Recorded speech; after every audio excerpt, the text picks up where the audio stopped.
Bismillahirrahmanirrahim. Alhamdulillahi rabbil alamin.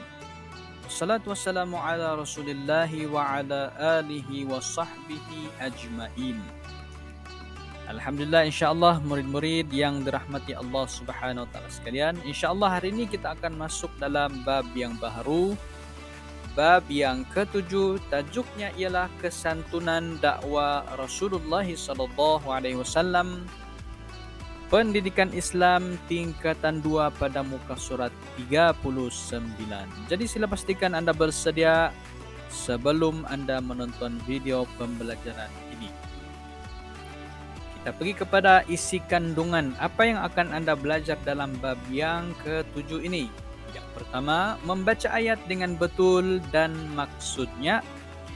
Yang kedua, tuntutan mencontohi sifat-sifat Rasulullah SAW, dan yang terakhir pengajaran ayat. Jadi hanya 3 sahaja yang akan Anda belajar dalam bab yang ketujuh ini. Baik, bismillahirrahmanirrahim. Kita mulakan yang pertama, membaca ayat dengan betul dan juga maksudnya. Jadi murid-murid sila perhatikan bacaan yang Ustaz akan perdengarkan sebentar sahaja lagi. Oke, selepas daripada bacaan ini kita akan tengok sedikit tajwidnya untuk ulang kaji. A'udzu billahi minasyaitonir rajim. Bismillahirrahmanirrahim. فبما رحمة من الله لنت لهم ولو كنت فظا غليظ القلب لانفضوا من حولك فاعف عنهم واستغفر لهم وشاورهم في الأمر فإذا عزمت فتوكل على الله Innallaha yuhibbul mutawakkilin. Sadaqallahul azim. Surah Al-Imran ayat 159. Baik, tengok tulisan yang berwarna hitam. Fabima rahmatim minallah. Ini adalah wajibul gunnah. Tim kena dengung ya. Seterusnya yang berwarna merah, lintalahum, nun bertemu dengan ta, ini adalah ikhfa hakiki. Oke, lintalahum. Jim di situ adalah kita diberi pilihan sama ada meneruskan bacaan ataupun boleh berhenti. Jim di situ bermaksud jaiz, yaitu maksudnya boleh. Sama ada boleh berhenti ataupun boleh teruskan bacaan. Oke, warna purple, walau kunta. Nun mati bertemu tak, sama juga ikhfa hakiki. Fadhan, bukan fadhan, salah. Yang tepat fadhan. Dha bertemu dengan gha. Tanwin bertemu dengan gha. Itu adalah izhar halqi. Oke, seterusnya la berwarna biru, la faddu. Nun bertemu dengan fa. Ikhfa hakiki. Min haulik. Nun mati bertemu ha. Izhar halqi, tidak dibaca dengung. Min haulik. Seterusnya di situ ada sad lam ya. Sad lam ya maksudnya sil aula ataupun menyambung bacaan itu lebih utama, tapi berhenti tidak masalah. Seterusnya berwarna hijau, fa'fu anhum. Nun mati bertemu dengan ha, juga izhar halqi. Wastaghfir lahum wasyawirhum fil amr. Jim itu juga maksudnya jaiz, boleh teruskan bacaan ataupun boleh berhenti. Fa idza azamta fatawakkal 'ala Allah. Oke, di situ ada tanda qaf lam ya.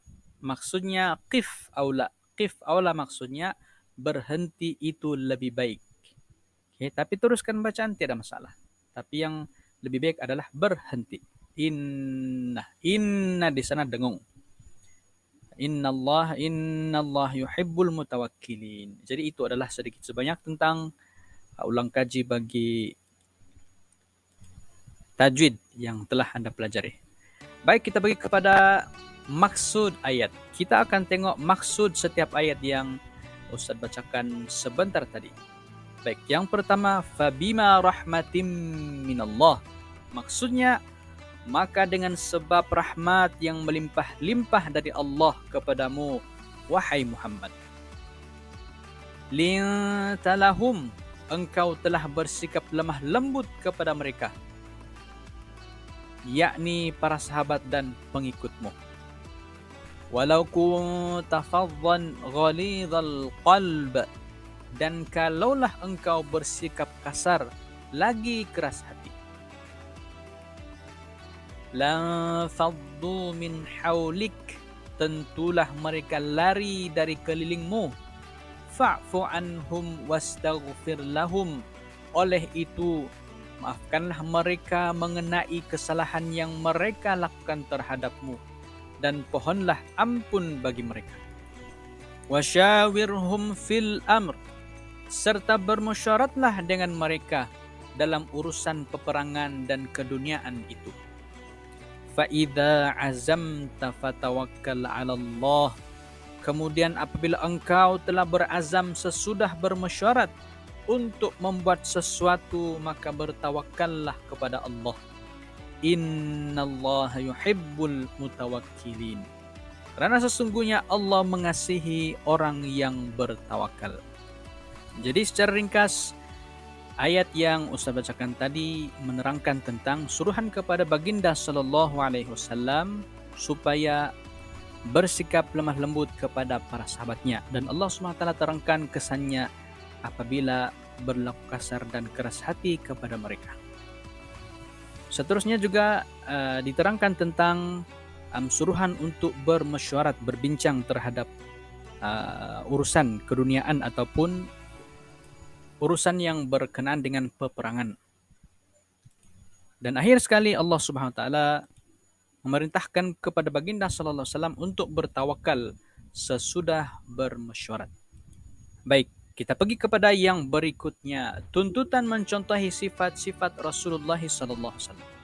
Sebenarnya terdapat banyak sifat-sifat Nabi sallallahu alaihi wasallam, antaranya yang akan kita lihat sebentar sahaja lagi. Baik, yang pertama adalah sifat Nabi yang pertama adalah lemah lembut. Rasulullah sallallahu alaihi wasallam seorang yang lemah lembut. Contohnya baginda sentiasa menggunakan tutur kata yang baik dan intonasi suara yang sesuai walaupun ketika berada di pasar. Selain itu baginda juga membalas kejahatan manusia dengan kebaikan. Dan apabila dalam hadis baginda sallallahu alaihi wasallam, apabila baginda berbicara dengan orang, Nabi akan menggunakan ataupun mengulangnya dengan 3 kali dengan menjaga intonasi dan suara yang sesuai apabila berbicara dengan para sahabat. Oke, itu yang pertama. Yang kedua, sifat yang kedua adalah pemaaf. Rasulullah juga merupakan seorang pemaaf. Contohnya baginda memaafkan perbuatan penduduk Mekah yang pernah mencaci dan menghina baginda. Nabi SAW pernah diancam untuk bunuh, tetapi Nabi tidak membalasnya. Nabi pernah diganggu ketika salat dengan meletakkan najis ke atas baginda SAW ketika sujud, tetapi Nabi tidak membalasnya. Bahkan apabila pembukaan kota Mekah, Nabi SAW tidak membalas dendam terhadap orang-orang Mekah, tetapi Nabi memaafkan mereka. Itu yang kedua. Yang ketiga, memohon keampunan untuk orang lain. Rasulullah selalu mendoakan umatnya agar diampuni oleh Allah walaupun mereka pernah menyakiti baginda. Contohnya, baginda telah tercedera dalam perang Uhud. Ketika ini Nabi berperang dengan kaumnya sendiri, yaitulah kaum Quraisy. Baginda tetap berdoa memohon keampunan untuk kaumnya. Hal ini diriwayatkan oleh Abdullah bin Mas'ud radhiyallahu anhu bahwasanya Rasulullah sallallahu alaihi wasallam berdoa, "Rabbighfir liqaumi fa innahum la ya'lamun." Ya Allah, ampunkanlah kaumku, sesungguhnya mereka tidak mengetahui. Hadis riwayat Imam Al-Bukhari. Ini salah satu contoh bagaimana Nabi sallallahu alaihi wasallam memohon keampunan untuk orang lain. Seterusnya yang keempat, bermesyuarat. Rasulullah SAW sentiasa bermesyuarat agar keputusan yang terbaik dapat diperolehi. Contohnya Rasulullah menerima cadangan Salman Al-Farisi. Salman Al-Farisi adalah orang daripada Farsi yang masuk Islam, yang mana beliau memberikan cadangan kepada baginda untuk menggali parit di sekeliling kota Madinah, dan cadangan itu diterima oleh Nabi sallallahu alaihi wasallam. Sedangkan Nabi sallallahu alaihi wasallam boleh sahaja minta strategi yang terbaik daripada Allah Subhanahu wa taala, pertolongan daripada langit. Tetapi Nabi memilih untuk bermesyuarat, menunjukkan pentingnya mesyuarat dalam kehidupan kita sebagai seorang muslim. Yang seterusnya, kelima, berazam dan bertawakal kepada Allah. Nabi sentiasa berazam dan bertawakal ketika melaksanakan sesuatu pekerjaan. Contohnya, Rasulullah bertegas untuk menuju ke medan Uhud setelah bermesyuarat dengan para sahabat. Jabir meriwayatkan bahawa Rasulullah SAW bersabda yang bermaksud, sekarang sesungguhnya tidak mungkin bagi seorang Nabi apabila memakai baju perangnya membuka kembali sehingga dia berperang. Di sini menunjukkan Nabi adalah orang yang tetap pendirinya. Setelah bermesyuarat dengan para sahabat untuk menentukan sesuatu strategi peperangan, maka Nabi SAW bertawakal pada Allah Subhanahu wa taala, berazam dan bertawakal. Maka Nabi SAW memakai baju perangnya untuk melaksanakan apa yang telah mereka rancang. Dan akhirnya alhamdulillah umat Islam berjaya mempertahankan kota Madinah daripada serangan orang-orang Arab itu sendiri. Baik, kita pergi kepada yang terakhir, pengajaran ayat. Dalam banyak-banyak sifat Nabi SAW yang kita belajar tadi, apakah pengajaran ayat ataupun apakah intipati yang boleh kita ambil sebagai pengajaran? Yang pertama, bersifat lemah lembut agar dapat menarik orang lain mendekati Islam. Itu dengan berdakwah melalui perlakuan. Yang kedua, memupuk sifat pemaaf kerana sifat ini dapat mengelakkan perpecahan. Yang ketiga, memohon keampunan untuk orang lain sebagaimana mereka mahu didoakan sedemikian.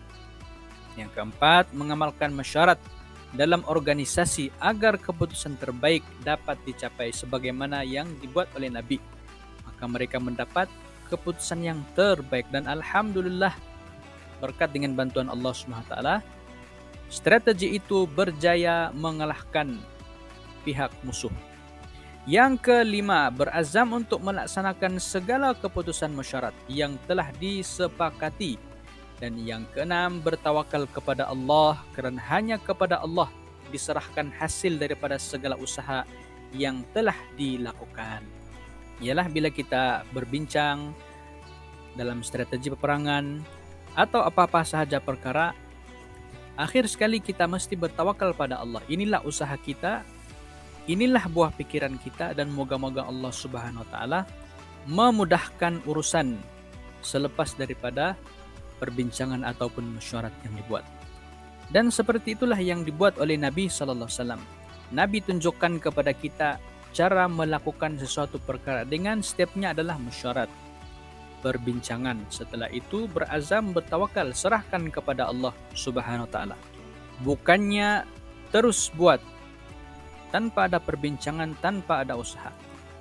Baik, itu sahaja untuk pembelajaran kali ini. Moga-moga apa yang Anda pelajari dapat diamalkan, boleh difahami. InsyaAllah kita akan bertemu lagi dalam pembelajaran yang akan datang.